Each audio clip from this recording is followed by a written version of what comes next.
we may potentially have to say goodbye to OnePlus, at least in certain markets, right?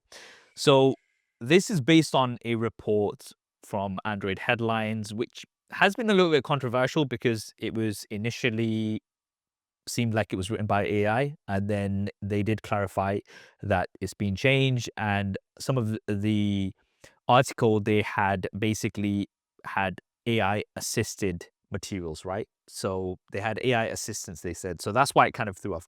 But essentially, what they're saying is that, like manufacturers such as HTC, LG, who left the smartphone market, and also most recently ASUS. By the way, did we just completely miss this? Yeah, we didn't even talk about it. Just kind of Dude, quietly, just ASUS, like we're oh done. man. I think you know what it is with ASUS, right? I've covered their smartphones for a while and they make really good smartphones, right? But I think Marquez did a kind of follow-up following this article, and he did a really good video, which will link. The downfall of OnePlus will be studied, right? And I think he kind of hit the nail on the head, right? That the enthusiasts are the hardest to please, they have the highest expectations, and they're the least loyal, right? So now if we look at the ASUS phones, because we've just brought that up, if you look at the ROG phone, for example, right, that was an enthusiast phone. If we Yeah. look at the Zen phones, right, the Zen phones, the smaller phones, again, amazing, reviewed really well. Everybody loved them. But then they realized that they're just not selling enough. So then they went kind of tried to go mainstream. And then we've seen what happened with the recent Zen phones. Nobody bought them. They looked very generic and there was really nothing that really stood out. And, it's understandable why ASUS has now left the market. OnePlus, on the other hand, is a little bit different because OnePlus, from what we can see, it's still making really good phones and it's still quite popular anyway, right? And they started with, the OnePlus One, which was very much an enthusiast phone, the flagship killer everybody was talking about. It was hyped up so much because you needed an invite to buy it.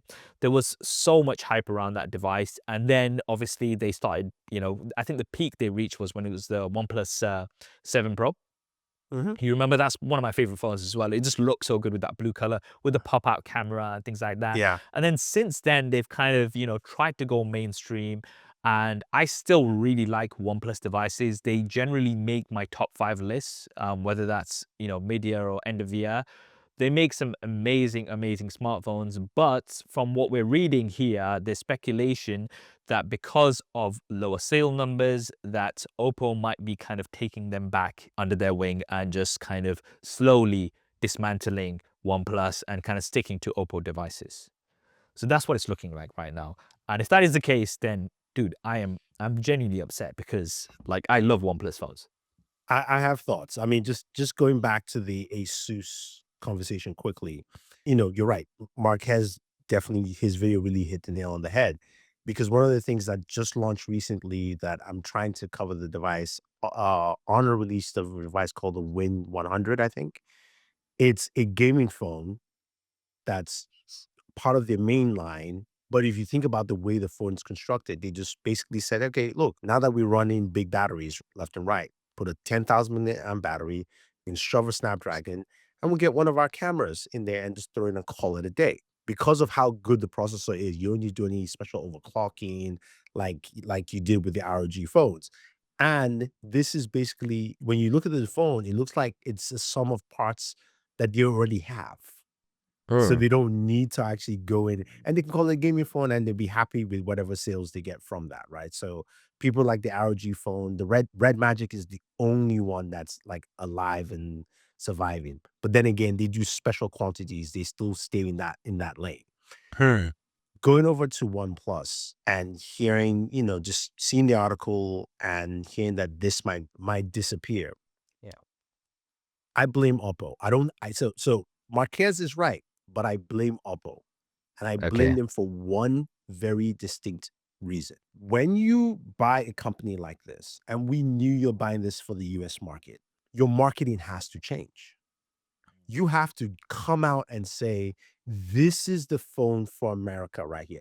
This has nothing to be about being a niche phone anymore. We're coming in for that market. but you still went with the same marketing of like, never settle. I'm not saying never settle is a bad thing, but like that whole niche market where people again get fickle, right? They're like, Mm. where's the wireless charging? What about the better camera?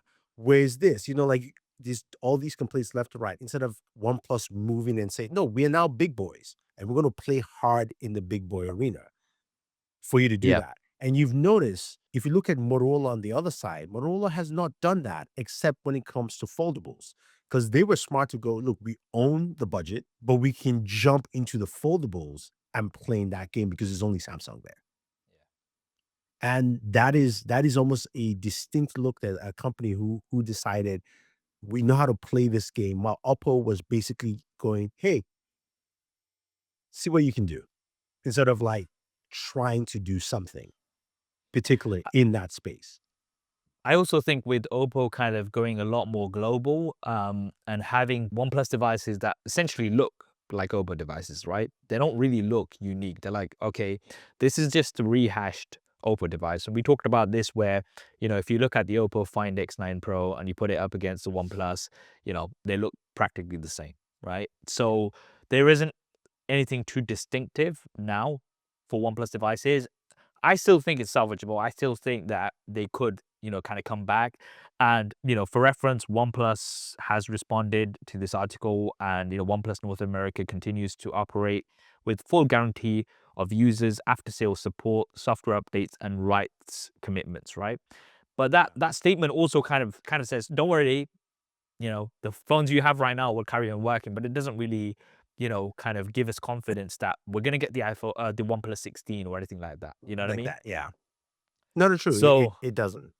yeah, I don't know, like, maybe Oppo have a plan to like fully sort of, start launching in the West. So then instead of having the different devices, they're just gonna have like, okay, Oppo, and that's it. Roll with it everywhere. Let's forget having these two different versions. I mean, it could be that, but even their own strategy itself, let's look at Oppo properly as a brand. Where does it stack up in the Chinese brands, right? Right now, Mm, right? We know we just put Huawei in a corner, that it's kind of there, right? Xiaomi is one of the bigger ones right now, especially the way they do their marketing around their phones and they're in the cars. Like they released a car and everybody wants a car, even though they make a phone, right? And they would do a really good job with their main line and their ultra line whenever they release that. Oppo was supposed to be the number two, but in the last year, Vivo has come out of nowhere and said, "Look, you know what? We're going to focus on something to get people's attention, which is camera." And it's really shown. It mm, felt like out of nowhere, Vivo just said, woke up and decided to just light a fire and be throw them out. So where does Oppo land in that mix, other mm, than they make a lot of devices. They do make really solid foldables. They make, the same thing. They have a regular, a pro version, and an ultra phone, but where does it stand? And mm, if they're in that mix within their own market, then that just shows why OnePlus is also in the situation it is. Parent company is also going to basically pass on some of that nature to its sub brands. And, even the conversation of them bringing in back some of the other sub brands like the Realme to basically refocus that as a proper budget brand, because Realme started expanding, making more expensive phones, mm. you know, Yeah, like because Realme was supposed to kind of be like the budget smartphone. price point, and then, Yeah. it's encroaching into that $700 range. You're like, yo, bro, easy. So, slow down, slow down. You mentioned a lot of the brands. So this article from Android Headlines has some charts and some numbers, and we've got the Indian smartphone market top 10 brands, right? So this is comparing it from the third quarter of 24 to the third quarter of 25, right? Number one, Vivo. Market share has increased by 20.7%. So it's now 18.3% Vivo. So as you were saying, Vivo kind of killing it. Oppo's doing pretty good as well. The market share hasn't increased massively, but it's still number two, 4.2%. But then if we kind of go down, OnePlus has dropped by about 30.5%. So they've gone from 3.6% down to 2.4%. So that's quite a drop. You mentioned Motorola. Motorola seem to be killing it because they've gone from 5.7% to 8.3%. So that's like one of the biggest jumps, 52.4% that increase in terms of their numbers, right? So yeah, it's a very competitive market, and I think sometimes things can seem a little bit disjointed. So based on these numbers alone, OPPO might be thinking, hey, look, let's kind of focus fully on the OPPO brand. That's the one that's doing the best, right? OnePlus. I remember when OnePlus devices were the #1 flagship devices sold in India. Yeah. Yeah, you remember that? And they were like, Yeah. if and it's so interesting because I always talk about this, that whenever you cover a OnePlus device, the viewership from India would always be very high because those devices were very, very sought after in India, Mhm. right? But from looking at these charts, it's looking like, that number is still there, don't get me wrong, but it is dropping. And, OPPO might be kind of thinking, hey, look, let's focus on just our main brand instead of all of these sub brands. Who knows? No, true. And you mentioned something when you were just kind of bringing the list, and I started thinking about like Nigeria, for example. Mm. OnePlus wasn't necessarily big, but it was considered like a good, okay, if I don't get an iPhone or Galaxy, I'm gonna get OnePlus. Now the market there has changed completely where Infinix, Oh, Techno yeah. rule Yeah. the show. They rule the show. And that's also bottom competition, which Motorola, like I said, understands that they can come in as being like lower, but quality at a lower price. Where, and the Motorola name. So you're like, okay, do I get Infinix or Moto? I'll just get the Moto because I know what I'm getting in the first place. And OnePlus could have been in that mix of being like, oh, I understand OnePlus. Like, when was the last time we seen a OnePlus phone under 500? Mm.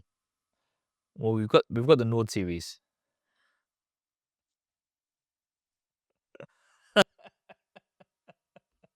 He's He's the not one happy that's with the Nord laughing, series. not me.